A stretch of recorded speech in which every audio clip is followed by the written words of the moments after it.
kunezinto ezenzeka kungahlosiwe osekwenzekile kuyasifanela nobekudaliwe osesicabangile isono uyafana nososenzile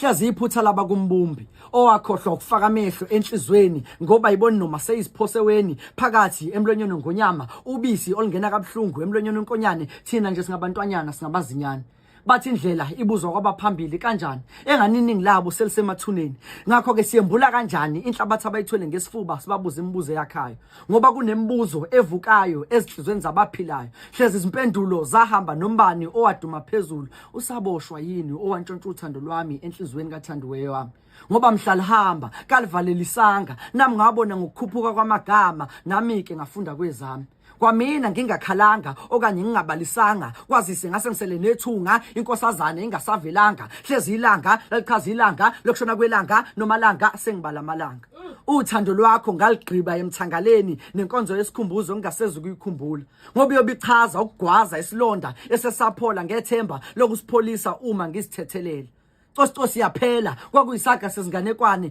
nyamangala namhlanje uma kuphenduka iculo lamagugu othandweni lami ukufifiyela ukinatela umlozi ngiyamzwela hoyo buyafane noJesu kuyami inhliziyo afela izono zabantu kuyoba uthando kuphela ingoma yokugcina Ngithi nomalanga leli langa kwakuyilanga lelanga yazi ngeke ngokuthi bawukhethela olubizo kusukufana nomuntu ohlala ngoba ukhulume wedwa nje esibukweni uyiphathisa ngothini bayazi lento esikhuluma ngayo la ngaphambili judge mfethu makukhona osaleleke nje namhlanje ongakavuke yophanda ngifuna ukuthi vuka uzithathe ngoba bekungenzeka uthi uyalala kanti namhlanje yilanga lakho lokuthi uphumelele impumelelo iyafana nokufa ngoba inokufika kakhulu ngalesikhathi nasingasayilindele ingunontanda kubukwa ngoba nabe bengakubona uhlupheka bayakwazi ukukubona mangabe sewuphumelele ngakho ke ungavumeli izolo lakho likuvalele uguqula namhlanje lakho kodwa okungenani thatha izolo lakho ulenze iphutha ufunde kulona ukuthi iphutho lenze izolo akuyona into ongabambelela kuyona futhi iphutha liyafana nesihlalo esinemlenze engaphelele akuyona into onganethezeka kuyona ngakho mawubone ngathi abantu osondelene nabo abakubambezelayo empilweni ukuze uphumelele phuma kubona ngoba likhulu iphutho walenza mhlazana ukhetha abangani wakhetha abangani qede washiya impilo ofisa ukuyiphila nabo yingakho ubone ngathi ngoba ude bendlela niyashiyashiyana amandla ombhala hayi mhlambe judge mfethu sinikeza ukuthi utholakala kuphi kuma socials mhlambe for ama bookings inamba yakho enkundleni zokuxhumana ngitholakala ngegama elithi iJudge the Poet ubhala ngesizulu iJudge bese uthi DAPOET iJudge the Poet kodwa ke kuyaye kubelula umuzosesha uthi nje amandla ombhalo cause awekho amanye nali iJudge alike just that go YouTube nakwezinye indawo kunabantu abafaka umsebenzi wethu ngale ngasese so kodwa uma uzobheka nje uthi amandla ombhalo ngiyavela kuyo zonke inkundla zokuxhumana ku TikTok uFacebook nakhona ku YouTube na ku Twitter ngikhona ngiyatholakala thank you Judge Zungu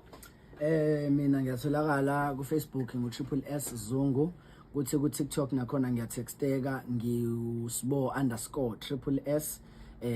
umsebenzi wami uyabukeka na ku YouTube ngosibona kuhle Zungu kanti osuke sephuthuma ofuna ukungifonela ngempela ngegigi ephuthumayo ungithole inamba ethi 0647092520 ikike phuthuma hey yazayini yathanda imali because bethu asivale bethu sesibala nathi siyabonga kakhulu kubantu abakhona nabantu abasaloku beqhubekile bewufakile umsebenzi ngiyenzeka ukuthi asikawuboni noma ukakalithola ithuba elifana naleli kodwa imisebenzi yonke siyayichecka ngaphansi kwayo leyo hashtag okunye futhi kuzoba mnandi kakhulu kuyo lenyanga mayisiya ngasemaphethelweni bonke labantu abebekade beloku bephuma bewunombolo 1 siyokwazi ukuthi sibalande sibahlanganise bonke sizoyiqhatha ndawonye ukuphuma unumber 1 futhi unumber 1 ngwa lenyanga ngokunyanga abantu abasha futhi lesikupayo nesibungazayo nezinto esijabulela kakhulu zama mtamsuke wayinotice ukuthi imbogo eziningi ziyafunda imbogo eziningi whenever sibaletha la uthola basema campusini bafowethu ningawuyeki umsebenzi wenu enwenzani qhubeka ngayo yonke indlela so nathi siyabonga kakhulu ke so into ongayenza ubhala #khalamaciko